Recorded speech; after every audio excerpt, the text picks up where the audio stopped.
Boa noite, pessoal. Hoje a gente dá início à segunda aula, né, dessa matéria nova de recuperação e manutenção de saúde bucal. Aqui no slide tem dois, mas é a número 1, certo? E a gente hoje vai falar um pouquinho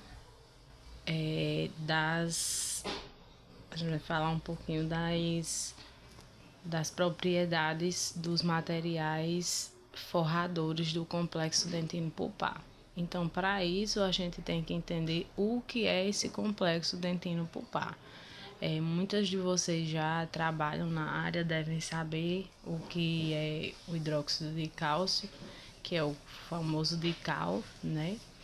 Que é utilizado para o forramento da parede pulpar, para a tentativa de recuperação de dentina, né, formação de dentina reacional e, consequentemente, salvar o dente, né, sem precisar fazer canal. É o famoso capeamento que a gente fala. A ideia de proteção do complexo é unânime aos profissionais de odontologia ao longo dos anos. Sempre têm sido realizados estudos voltados a técnicas e materiais que possam facilitar e proteger essas estruturas. A dentina e o tecido pulpar estão suscetíveis a diversos tipos de agressores que vão desde as toxinas derivadas de micro-organismos até aquelas originadas por preparos cavitários erroneamente executados e materiais dentários tóxicos. Para uma efetiva manutenção da vitalidade do complexo dentino pulpar, devem ser levados em consideração principalmente o tipo de material utilizado.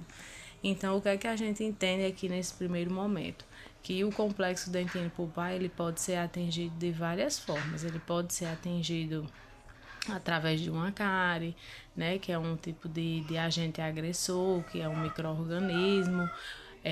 Pode ser agredido através de um preparo cavitário é, mal executado, né? Que não manteve o cuidado, a distância da polpa e acabou atingindo. Então, cada dia que passa, a tecnologia ela vem se aprofundando e fazendo com que os materiais dentários eles se tornem ainda mais preparados para a manutenção e a vitalidade desse complexo, né? Fazendo com que seja bem mais aceito pelo dente e levando assim em consideração a, o bom prognóstico, né? A dentina e o tecido pulpar, eles são suscetíveis a diversos tipos de agressores, que vão desde as toxinas, como a gente falou, derivadas de micro-organismos, até as originadas por preparos cavitados executados erroneamente em materiais dentários tóxicos. Após a restauração, poderá ocorrer a resolução de um quadro inflamatório, esclerose dentinária associada ou não à formação de dentina reacional ou reparadora. Caso a agressão seja de alta intensidade ou persista por um período de tempo, poderá ocorrer a morte dos odontoblastos, com consequente envelhecimento pulpar ou até mesmo a necrose desse tecido conjuntivo especializado. O complexo esmalte-dentina é a estrutura responsável pela proteção biológica da polpa e, ao mesmo tempo, estes tecidos protegem-se entre si. Então, o que é que a gente entende por aqui? Que quando o complexo dentino pulpar ele é afetado, ocorre um quadro de inflamação. E essa inflamação ela pode levar à esclerose dentinária ou até mesmo à não formação da dentina reacional ou reparadora. Ou seja, os materiais de forramento, de proteção pulpar, não vão servir nesse momento. E caso essa agressão ela seja muito alta ou persista por um longo período de tempo, pode ocorrer a morte dos odontoblastos, que são os micro-organismos responsáveis por produzir a dentina, né? E então, com isso, consequentemente, a gente tem a morte do dente. Sobre a permeabilidade dentinária. Os canalículos dentinários convergem com a polpa porque a superfície da área da junção é maior. Isto resulta em uma concentração de substâncias que penetram muito mais na área próxima à polpa do que na área da junção amelo-dentinária. Então, quanto mais perto da polpa estiver, mais abertos estão os canalículos, que são tipo umas peneirinhas que fazem com que as substâncias elas entrem em contato com a polpa, né? E da polpa em contato com o dente para poder fazer todo o processo de vitalidade daquele dente. A superfície da área total de canalículos dentinárias corresponde a 1%, o meio da espessura dentinária em 10% e próximo à polpa em 45%. As implicações clínicas desse fato são que, como a dentina é removida tanto mecanicamente pelo profissional como por processos patológicos, a dentina remanescente torna-se permeável porque apresenta canalículos com maior diâmetro e a dentina torna-se mais fina, aumentando assim a difusão. Desse modo, escavações necessárias na dentina aumentam o potencial de irritação da polpa por agentes químicos ou bacterianos. Então, o que é que acontece? Cada momento em que a dentina ela se torna amolecida, ou seja, cariada, e mais perto da polpa, mais sensibilidade esse dente vai ter e muito mais permeabilidade, consequentemente, ele vai ter, fazendo com que os canalículos eles sejam maiores e absorvam mais números de bactérias, produtos tóxicos, enfim, levando mais dor para o paciente. A dentina próxima à polpa tem mais canalículos dentinários e menos matriz calcificada intercanicular por unidade de área do que a dentina periférica. Outra variável importante que afeta a permeabilidade dentinária é a superfície de área de dentina exposta. Obviamente, um preparo para uma restauração de coroa total removerá maior quantidade de esmalte e promoverá maior área de difusão do que uma pequena restauração oclusal. Então, o que é que a gente entende por aqui? Entendemos que quanto maior é o preparo, quanto maior for a restauração, mais sensível esse dente vai estar, mais susceptível à exposição da polpa ele vai estar. Quando é necessário fazer a proteção do complexo dentino pulpar? Eu gosto sempre de lembrar que, por mim, toda restauração, seja ela rasa, média, profunda, toda ela deveria sim fazer a proteção. Eu, pelo menos, tenho esse pensamento e ajo dessa forma, né? Mas, no geral, o procedimento é indicado em casos de perda de parte do elemento dentário.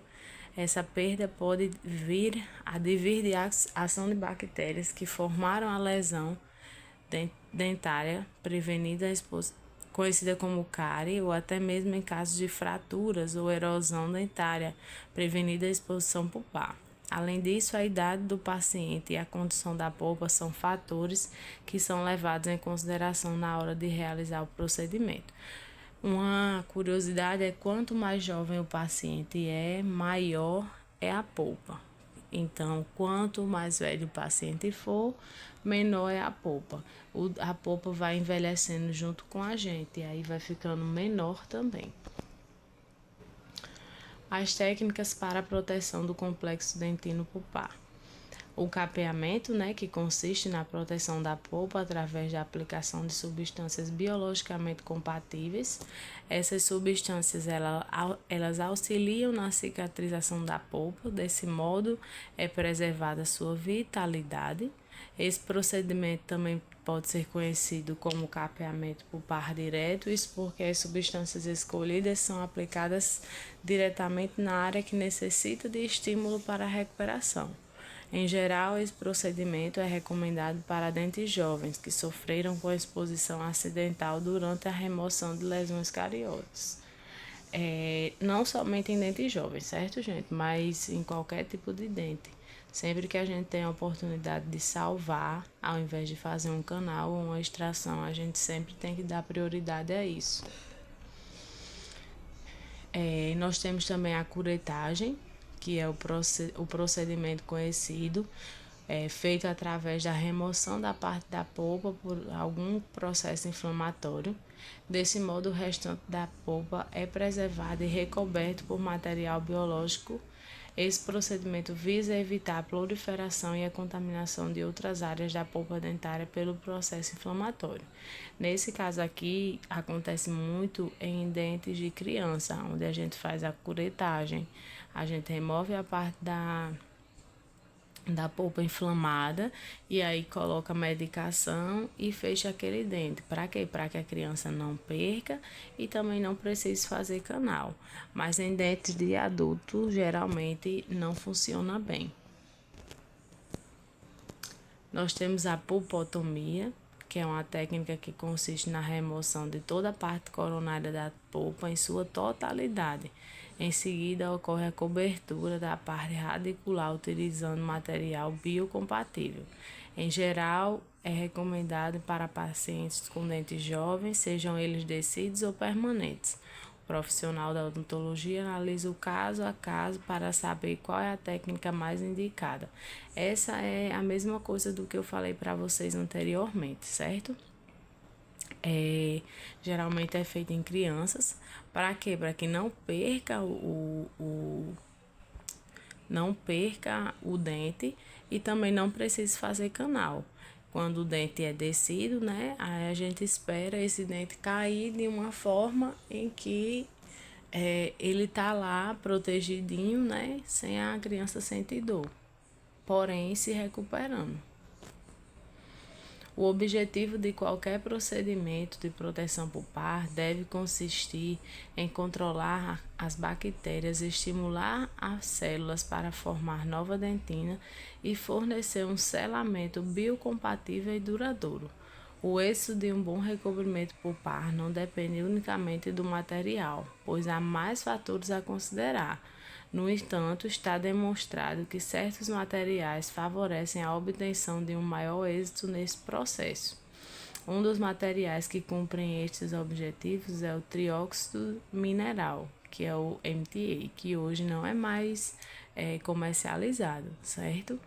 Existe um outro material que é responsável por fazer a mesma função, mas o seu tempo de polimerização é muito prolongado e o seu manuseamento é complicado e também muito caro. Portanto, o material ideal é o silicato de cálcio modificado com resina, porque alcança também os referidos objetivos, mas também a vantagem de ser fotopolimerizável e fácil de usar. Então, a gente tem um silicato de cálcio modificado com resina, que a gente pode usar no lugar do MTA, que é bem mais acessível e bem melhor de ser manipulado. Em relação ao complexo dentino pulpar, o que a gente tem para falar é isso, certo? Espero que tenham ficado entendido para vocês com relação à proteção, com relação ao que é o complexo, né? E estudem, vejam vídeos de como é feito o processo de, de colocação do material, já que vocês não tem como fazer diversas práticas. Então, vocês podem fazer, assistir vídeos e acompanhar dessa forma, certo? Desde já, obrigada pela atenção.